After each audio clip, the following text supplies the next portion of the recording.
आजको पालिका टकमा हामीसँग हुनुहुन्छ स्याङ्जाको फेदीखोला गाउँपालिकाका अध्यक्ष घनश्याम सुवेदी। फेदीखोला गाउँपालिकाको कतिपय कार्यक्रम युनिक खालका छन्। कृषि, वन, पर्यटन प्रवर्धन र समावेशी समाजको निर्माणमा फेदीखोलाले बितेका 4 वर्षमा हासिल गरेका उपलब्धिमा केन्द्रित रहेर आज हामी अध्यक्ष सुवेदीसँग कुराकानी गर्दैछौँ। अध्यक्षज्यू नमस्कार अनि स्वागत छ यहाँलाई पालिका टकमा। धन्यवाद। हामी सुरुवात गरौँ अध्यक्षज्यू।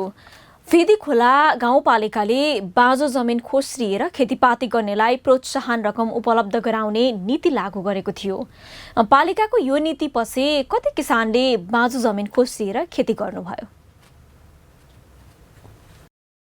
फेदीखोला गाउँपालिका स्याङ्जाले विगत हामीले 2 वर्ष अगाडिदेखिबाट यो कोभिडको महामारी सुरुवात हुनुभन्दा अगाडि एउटा कार्यक्रम तय गरेका थियौँ। त्यो बाँझो खेतबारीलाई चाहिँ उपयोग गरे बापत प्रोत्साहन अनुदानको कार्यक्रम।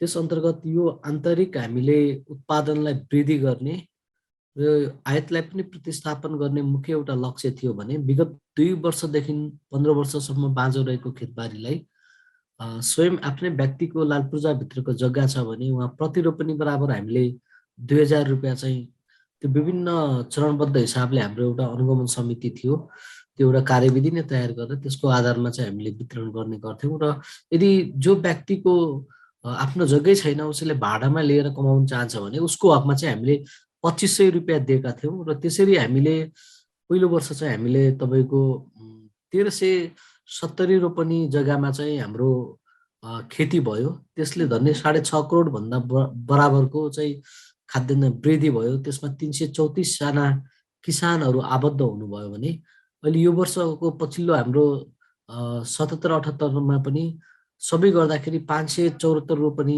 जग्गामा चाहिँ अहिले खेती भएको छ। लगभग 2100 रोपनीमा हाम्रो अहिलेसम्म चाहिँ यो बाँझो खेतबारी उपयोग भएको अवस्था छ यो कार्यक्रम मार्फत। र त्यति मात्र नभइकन हाम्रो फेदीखोला गाउँपालिकाले कृषिलाई मुख्य प्राथमिकतामा राखेको छ। उत्पादनमा आधारित अनुदानको कार्यक्रम हामीले सुरुवाती वर्षदेखिबाट सुरुवात गरिरहेका छौँ।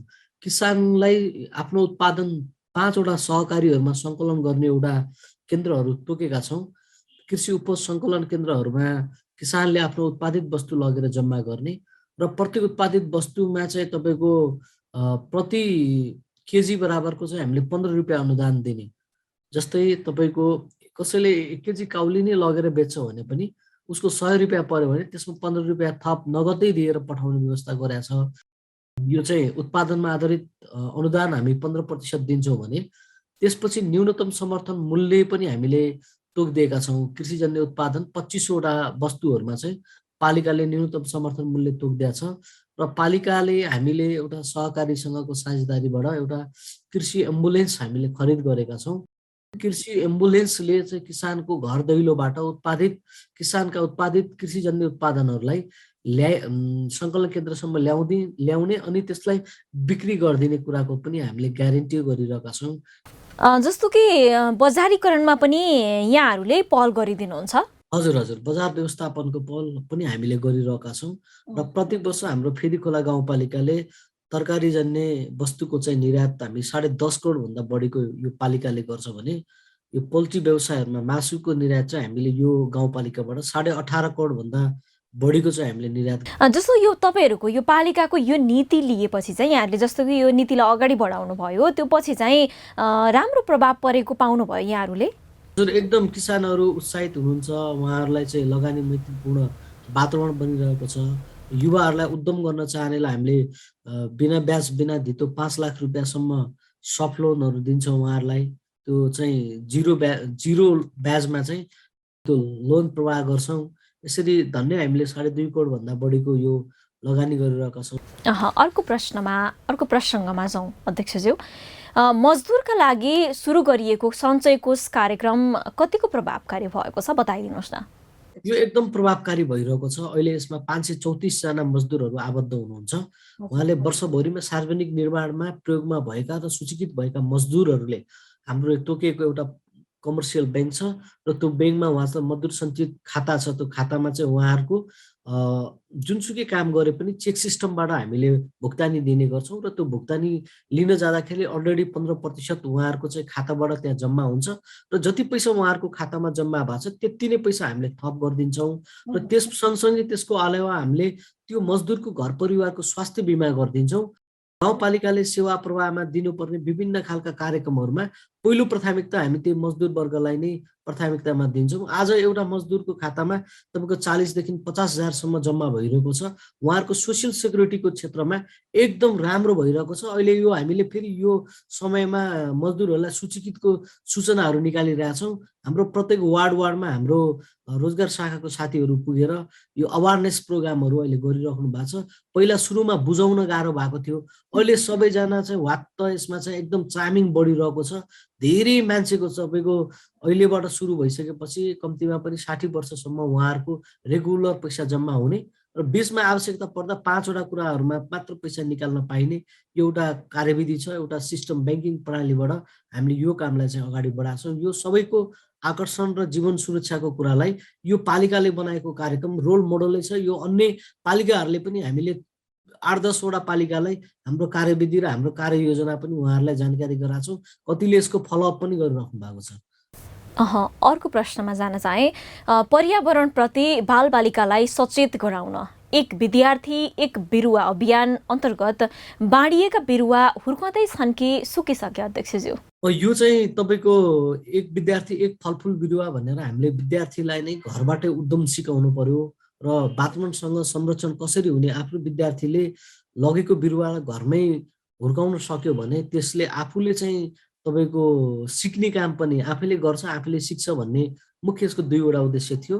र त्यस अन्तर्गत हामीले विद्यालयलाई नै एउटा अनुगमन समिति, विद्यालयको 7 सदस्य एउटा अनुगमन समिति विद्यालयलाई बनाएका छौँ। त्यसमा हाम्रो कृषि शाखाले हेर्ने गर्छ र धेरै जस्तो ठाउँहरूमा हुर्किरहेको छ। र तपाईँको यदि बाइ द वे बिरुवा मरेको हकमा चाहिँ फेरि त्यसलाई रिप्लेस गर्ने हाम्रो गाउँपालिकाको कृषि शाखाले बनाएको नै कृषि नर्सरीहरू छ। त्यो नर्सरी मार्फत हामीले फेरि त्यसलाई चेन्ज गर्न, त्यहाँ चाहिँ अर्को मरेको बिरुवाहरू भएको ठाउँमा चेन्ज गर्न सक्छौँ र अधिकांश धेरै जस्तो ठाउँहरूमा हुर्किरहेको छ। हामीले कक्षा 6देखि 12सम्मको विद्यार्थीलाई प्रति वर्ष हामीले त्यसरी वितरण गरेर एउटा फलफुलमा आत्मनिर्भर बन्न सकिन्छ भन्ने उद्देश्य र विद्यार्थीले उद्यम गरेर सिक्छ पनि भन्ने कुरालाई 2टा उद्देश्यका साथ र अर्को वातावरणीय पर्यावरण संरक्षणको अभियानलाई पनि सँगसँगै लैजाने उद्देश्यका साथ लागेको अत्यन्त प्रभावकारी भइरहेको छ। जस्तो अध्यक्षज्यू, यो समावेशी सिद्धान्त संविधानको मूल मर्म हो, यसको कार्यान्वयन पालिका तहमा कसरी गर्नुभएको छ? हजुर, हाम्रो गाउँसभा नै समावेशी मोडलको नै छ। त्यसकारणले गर्दाखेरि हामीले बनाएका कार्यक्रमहरू सबै सर्वपक्षीय, विभिन्न धर्म, संस्कृति, रीतिरिवाज र विभिन्न वर्ग, त्यसमाथि पनि दलित वर्ग, पिछडिएको सबैलाई समेटेर हामीले कार्यक्रमहरूलाई चाहिँ विभिन्न योजनाहरू टार्गेट गरेर अगाडि बढाइरहेका छौँ। यसको प्रभावकारिता निकै राम्रो भइरहेको छ। यहाँहरूको पालिकाको आन्तरिक स्रोत वृद्धिका लागि चाहिँ के कस्ता कार्यक्रम सञ्चालन गर्नुभएको छ अध्यक्षज्यू? अब अहिले हामीले फेदीखोला गाउँपालिकाले हाम्रो मुख्य गरी एउटा व्यवसाय कर चाहिँ हाम्रो मुख्य आम्दानीको स्रोत हुन्छ। अर्को चाहिँ सम्पत्ति करको विषय रह्यो र अहिले यो स्थानीय प्राकृतिक स्रोत साधनको उपयोग कर मार्फत यो केही साझा अधिकारभित्र रहेका विषयमा चाहिँ थोरै कन्फ्लिक्ट, थोरै द्वन्द्व हाम्रो प्रदेशसँग पनि रहेको अवस्था छ भने हामीले बनाएको त अहिले विभिन्न ठाउँमा हामी 5वटा ठाउँमा विभिन्न पर्यटकीय स्थलहरू दीर्घकालीन हिसाबले एउटा गुरु योजनाका साथ अगाडि बढाएका योजनाहरू पर्यटन शुल्क लिने मिल्ने गरी त्यस्ता संरचनाहरू तयार गरिरहेछौँ। यिनै नै हुन्। हाम्रो मुख्य गरी पोखराको नजिक छौँ र अहिले हामी एउटा ठुलो लामो 65 किलोमिटरको एउटा फुट ट्रेल, एउटा साइकल ट्रेल त्यस्तोको काममा पनि हामी जुटिरहेका छौँ। दीर्घकालीन हिसाबले गाउँपालिकालाई नियमित रूपमा आम्दानी हुने खालका स्रोतहरूमा हामी काम गरिरहेका छौँ। जस्तो यहाँहरूले नेतृत्व गरिरहँदाखेरि 4.5 वर्ष भयो यहाँहरूले काम गर्नुभएको, स्थानीय सरकारका कामलाई प्रदेश र सङ्घीय सरकारबाट चाहिँ समन्वय र सहयोग हुने गरेको छ कि छैन? अब यस्तो छ, यो समन्वय सहयोगात्मक दुवै मोडलै हो। तर हामीले जुन अपेक्षा गरिरहेका थियौँ ती कतिपय साझा अधिकारका विषयहरू अथवा कानुनका कुराहरू नटुङ्गिएको हुँदा एकल अधिकारका कुराहरूमा पनि कतिपय सङ्घीय सरकारबाट अङ्कुश आइराख्ने प्रदेश सरकारले पनि हाम्रो मातहतको हो स्थानीय तह भन्ने जुन खालको बुझाइ उहाँहरूको जुन दृष्टिकोण रह्यो त्यसको कारणले गर्दाखेरि समयमा बजेट कार्यान्वयनको विषयमादेखि अन्य बजेट विनियोजनको विषयमा पनि केही अप्ठ्यारापन त हामीले भोगि नै रहेका छौँ। तर सोचे जस्तो त्यस्तो समय जुन सहयोग हुनुपर्ने हो त्यो चाहिँ हामीले अनुभूति गरेका छैनौँ। हामी अन्तिममा छौँ र अब कार्यकालको अन्तिम वर्षमा आइपुग्नु भएको छ। अब केही समय मात्रै बाँकी छ यहाँहरूसँग। जस्तो बितेका 4 वर्षमा फेदी खोलाले गरेका महत्त्वपूर्ण कामहरू चाहिँ के हुन् र अब अन्तिम वर्षमा तपाईँहरूका प्राथमिकताका क्षेत्रहरू चाहिँ के हुन्?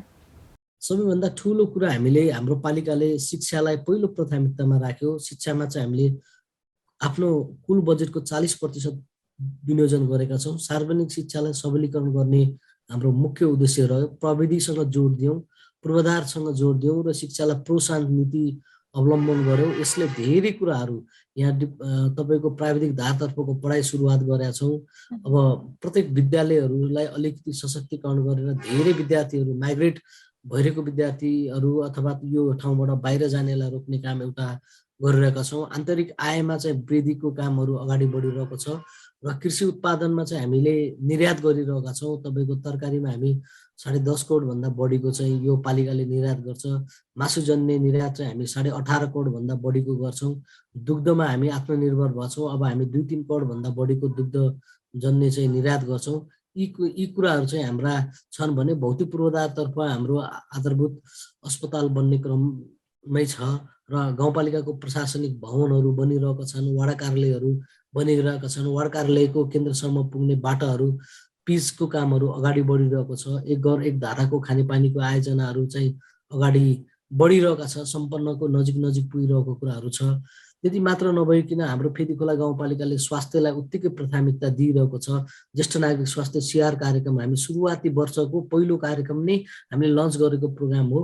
हामी महिनाको 5 दिन सबै 1764 जना सिनियर सिटिजनहरू हुनुहुन्छ, उहाँहरूको घर दैलोमै पुगेर स्वास्थ्य सेवा दिने कार्यक्रम, काउन्सिलिङ गर्ने कार्यक्रम, अनि तपाईँको गर्भवती भएको महिलाले बच्चा जन्माउन्जेलसम्म उहाँहरूको रेकर्डलाई किपिङ गर्ने मेडिक मोबाइल केयर सिस्टम, यस्ता प्रोग्रामहरू, स्वास्थ्य बालबालिकाका कार्यक्रमहरू, पोषणका कार्यक्रमहरू, धेरै कुराहरू चाहिँ हामीले अगाडि बढाइरहेका छौँ। हजुर, हस्त अध्यक्षज्यू, यो महत्त्वपूर्ण समय र संवादको लागि यहाँलाई धेरै धेरै धन्यवाद।